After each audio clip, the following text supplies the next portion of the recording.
de empresas e tudo mais. Então é comum pra gente isso aqui, tá? Então assim, é interessante que a gente saiba disso. Vamos para o próximo. A próxima, né, curiosidade que se tem, eu acho fantástica. Porque seria o uso dos carrinhos de bebê. O que é isso? Normalmente é muito comum a gente ver imagens africanas da mãe carregando o bebê ou carregando a sua criança, né? Num pano amarrado nas costas, aí prende a criança nas costas, ou então sempre está amamentando, então o pano está segurando a criança aqui, a criança está amamentando junto ao seio da mãe, né? Gente, isso, o que acontece? Em Guiné-Bissau, pelo que eu percebi, pelo que eu comentei, pelo que me informaram, eles são conservadores em muitos aspectos. As mães lá são consideradas guerreiras. Eu não estou falando, toda mãe é guerreira para pensar direito, para pensar bem, né? Toda mãe é guerreira. Só que em Guiné-Bissau isso é mais forte, é mais intenso. Então, elas se sentem mais seguras quando elas carregam os bebês próximo a elas, o bebê já no peito, o bebê nas costas, carregado pelo pano. Eu não sei o nome, gente. Não sei mesmo. Pra mim tinha escrito em algum local e eu perdi. Mas eu não sei falar o nome. Se quem souber, fala comigo e deixa escrito aqui embaixo. Tá? Aquele pano que amarra a criança que fica junto da mãe. Então, essa proximidade, elas optam por essa proximidade, entendeu? Para elas terem essa segurança maior com o filho. Isso é fantástico. E é lógico que tem as mães modernas que usam, tá? Outros meios, usam carrinhos de bebês, usam outros recursos. Existem, gente, existem. Tá? Porém, tem essas recomendações, né? Trazidas das mais antigas, exatamente que o colo da mãe é extremamente importante para o bebê. Então elas têm o costume de fazer isso. É verdade, real, porque realmente quanto mais próximo a criança estiver com a mãe, né, nesse primeiro estágio de vida, esse apego com a mãe é a questão da proteção desse colo materno, é muito bom para a criança e fortalece mais o vínculo que tem. Então isso é show de bola, eu acho interessantíssimo, interessantíssimo. Vamos para o próximo? Gente, se vocês estiverem achando interessante, dá o like, tá? Por favor, fala se gostou, dá um likezinho, manda esse vídeo para os demais, tá? Que gosta de África, acha interessante esse conteúdo. Vamos embora para o próximo. O próximo envolve transporte público.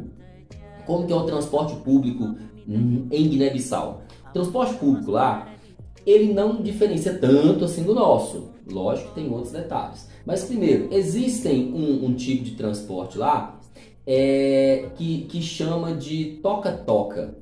Esse toca-toca é como se fossem os ônibus. São menores um pouco, os coletivos, nossa aqui, mas como se fossem os ônibus. Aí esses ônibus coletivos rodam a cidade inteira e vai exatamente ter os pontos, né, definidos onde o ônibus para. No mesmo jeito tem táxi também. E os táxis também têm essa particularidade. Os táxis também param nos pontos devidos, né, que já é pré-determinado. Então o táxi não vai até a casa, vai até o ponto o ponto dele, o ponto determinado, como se fosse o ônibus também. Duas pessoas me informaram sobre isso. Só que o interessante que tem, exatamente essa questão do toca-toca, é que o preço que se paga para poder andar no toca-toca, que é, né, seguir, o preço que se paga, ele é um preço quase que simbólico. É um preço extremamente acessível, onde qualquer pessoa do país tenha condição, não tenha condição, ele vai ter a chance de poder se locomover através do toca-toca, desse tipo de ônibus. Então isso é interessante demais, porque igual aqui no Brasil tem alguns locais que a passagem de ônibus, a passagem urbana mesmo aqui, dentro da cidade, é extremamente cara. Não, pode ser que tem gente que não tenha aquele dinheiro para poder pagar essa passagem de ônibus que se tem. E lá em Guiné-Bissau, o pessoal, eles têm esse preço simbólico que paga para poder rodar de toca-toca. Chique isso, né? Eu gostei, máximo. Vamos agora para saúde pública. Saúde pública. Olha bem, gente, eu já vi várias pessoas falando comigo que, porque assim, o pessoal pensa que a África não tem saúde, não tem nada, o pessoal só foca a coisa ruim, as doenças que tem, esquecem do outro sistema, esquecem que tem países que têm procedimentos específicos. Então, do mesmo jeito, gente, saúde pública, tem sistema de saúde pública sim em Guiné-Bissau, existe sim. Tá? Assim como outros países, a gente tem aqueles problemas de saúde pública no Brasil, tem, outros países têm também, mas tem centro de saúde pública. Gente, também um país que não tem centro de saúde pública hoje, se existir é pouquíssimo, né? Então assim, é até difícil você pensar onde não vai ter um sistema público de saúde, algum sistema público de atendimento que tem. O que vai diferenciar, na verdade, é a dinâmica que tem em cada país. Cada país tem sua particularidade. O sistema público do Brasil é diferente do sistema público dos Estados Unidos, diferente do da África do Sul, diferente do de Guiné-Bissau, diferente, e assim vai. Cada local tem sua particularidade. Então, como que funciona o sistema público lá? O sistema público lá, em Guiné-Bissau, ele se divide nos centros de saúde dele lá, são divididos em central, regional e local. Beleza, tem essa subdivisão. O que acontece é o seguinte, que para a pessoa fazer uma consulta, ele vai ter que desembolsar, ele tem que pagar. E esse pagamento não é barato, tá? Então a consulta é cara. Não é novidade, porque um exemplo, você pega nos Estados Unidos da vida, qualquer outro lugar, tem outros lugares aí, que também você tem que pagar. E não é barata, a saúde não é barata. E lá não diferencia, então você teria que pagar. Com exceção de crianças grávidas e idosos. Crianças grávidas e idosas não pagam consulta. Não paga essa questão, é como se fosse um SUS para nós aqui, né? Então é gratuito para eles lá. Os outros que não se encaixam dentro desses três, aí teria que pagar a consulta, e a consulta é um pouco mais cara, né? Realmente, a consulta é cara, nesse aspecto acaba sendo cara. Porém, lá tem também a rede privada, né? Que também vai ter que pagar. Aí são valores distintos que tem. Então, que fique claro que esse sistema existe, tem a faixa etária de grávidas, crianças e adultos que não pagam, que as consultas não pagam, ou as outras faixa etária pagam. E outra coisa que diferencia um pouquinho, que é a questão de curiosidade que tem, é porque aqui no Brasil a gente liga normalmente a agenda. Lá não tem essa questão de agendar. Você vai. Eu não estou bem, já vou no médico e vou fazer minha consulta e fazer meu exame e pronto, resolveu. Aqui no Brasil a gente liga, marca e vai numa data pré-determinada, né? Então isso é bom ou ruim, não sei, não sou eu que vou avaliar isso nesse momento, mas tem essa diferença que tem. Então saúde pública ficou aí. Vamos para o próximo. O próximo nós vamos tratar de carnaval. Normalmente, gente, o brasileiro é uma peça a ser estudada. O brasileiro, ele abraçou o carnaval para ele. A gente pensa, eu não falo isso que eu sou brasileiro, eu pensava assim também. A gente pensa que carnaval é só nosso, carnaval é só do Brasil, carnaval do Brasil é o máximo. Aí quando você vê que tem outros locais, o pessoal nem sabia alguns, o pessoal fica meio assim assustado, né? Como assim? Gente, carnaval não é cultura exclusiva da gente. Normalmente carnaval, inclusive, são celebrações tragas do pessoal europeu. E do mesmo jeito, em Guiné-Bissau, isso aconteceu. Os europeus foram para Guiné-Bissau, e é interessante falar umas datas, igual em 1444 chegou o primeiro europeu no Guiné-Bissau, e só em 1588 começou a ocupação territorial em Guiné-Bissau, dos europeus perante a região, né? Então, eles levaram essa cultura de carnaval.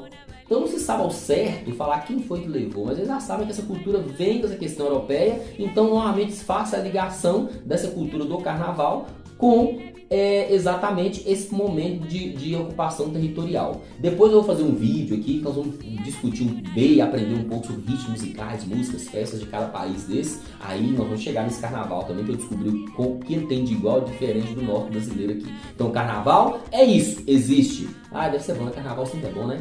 Então vamos lá. E nós temos também o clima. É outra coisa que as pessoas têm, eu acho que tem a mente fechada com a África. Porque um dos objetivos do nosso canal é exatamente isso, tá, gente? É mostrar o que tem a África, o que tem de bom, de repente mostra o que tem de ruim, a realidade, o pessoal conhecer as diferenças existentes dos países africanos. Então, gente, o que acontece? Olha bem, a gente sabe que a África é um continente enorme. A África é um continente enorme. Tem, se eu não me engano, mais de 50 países, 53, 54 países, eu não lembro certinho. Só sei que é o terceiro maior continente do mundo. Gente, a África é imensa, imensa. Automaticamente, se ela é um território tão extenso, a África em si, ela tem climas completamente diferentes. Então, assim, você vai ter países na África que tem as 4 estações bem definidas, você tem países na África que não tem, e assim por diante. Então, você não pode tirar a conclusão, gente, que toda a África é de um único jeito, fora da estação, não é. Então, exclusivamente em Guiné-Bissau, é aqueles países que não tem as 4 estações definidas. Ela melhor dividindo por estação chuvosa, estação de chuva e estação de seca. A estação de chuva vai normalmente de 15 de maio até meados de outubro. Meados de maio, meados de outubro, vamos entender assim. E a estação seca começa exatamente desses meados de outubro até meados de maio. Então divide-se nesse tipo de clima, que é o que divide exatamente o país. Então aqui acabei de falar com vocês algumas curiosidades, só que aí vem uma coisa interessante a respeito disso. Muito interessante, muitas diferenças, muita coisa, muito riqueza. Só que o que vale destacar, que isso assim, para mim ficou muito claro nessa pesquisa que eu fiz, em todos esses detalhes que eu verifiquei, é que o bem maior que tem dentro de Guiné-Bissau são as pessoas. Gente, quando você pega generosidade, você pega compreensão, você pega pessoas que são batalhadoras, pessoas que são gentis, é o maior tesouro existente de uma população. O pessoal africano que está aqui me escutando, o pessoal de Guiné-Bissau que está aqui me escutando, está aqui me vendo nessa questão aqui, então assim, mantém isso, não deixa se perder isso que é tão valioso, que o mundo precisa tanto. Precisa de melhorias, precisa de outros aspectos relacionados a financeiro, a estruturação. Ok, vários países precisam, vocês também precisam. Então, assim, todo mundo precisa melhorar esse aspecto. Mas em momento nenhum, isso é um pedido meu, praticamente. Eu queria muito que o pessoal de Guiné-Bissau realmente não deixe se perder. O mundo é defasado disso, o mundo é deficiente desse aspecto. E vocês, por tudo que eu pesquisei, vocês fazem isso com uma excelência que poucos fazem. Então, é graças a essa hospitalidade que vocês têm, a essa bondade, essa honestidade que vocês têm, isso é comum, todos os que eu pesquiso, todos os que eu toco de frente, todos que falam comigo, essa é a referência que se tem em Guiné-Bissau. Devido a isso, vocês merecem, para mim, uma salva de palmas.